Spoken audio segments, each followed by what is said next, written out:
the ECG leads, make sure we've got nice clean signals, make sure that it's recorded a rhythm strip, and so forth. You notice that this button originally was greyed out, so the system is still evaluating the ECGs. As soon as this button goes blue, it means it's happy, that everything's okay, that everything's clean, there's not excessive artifact in the signal, and it's recorded. I think it's a 10 or 15 second block of just sinus rhythm or just resting ECG.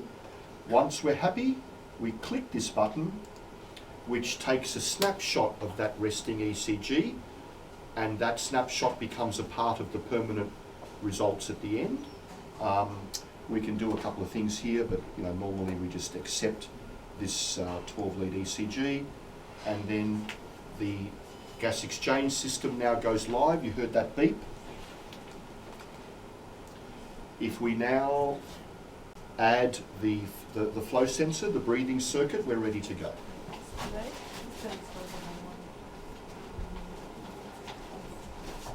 On the right side of the screen, where all our gas exchange stuff is, we have a number of tabs at the top, which basically display the information in a variety of different ways. It defaults to the first tab. The first tab is nothing more than a test screen. It's just basically showing us that we have live signals.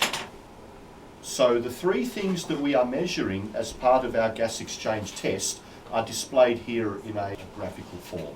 So the top one is flow, the second one is CO2, and the third one is oxygen. So we can see here, as Mike is breathing, that we're getting up and down breathing of the flow, and that's being translated into a response for carbon dioxide and a response for oxygen. So once we see this, we know everything's working. We know that we're getting ventilation through the system and gas analysis through the system. So, just to recap, the system did an audit of the ECG, and when it was happy, this button went live, and by pressing that button, we took a snapshot of that resting ECG. Then we focus on the gas exchange side of things.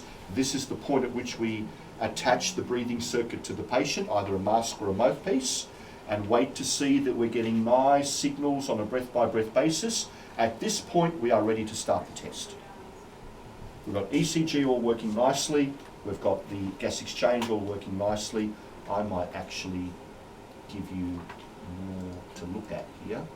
So I can increase the number of leads displayed on the screen at any one time. There we go. It's all looking very nice. We've got a heart rate of 87 beats per minute, which at the moment is exactly 50% of the predicted maximum heart rate, which is 169, by the way. Oxygen saturation of 96%, which is good. And we are ready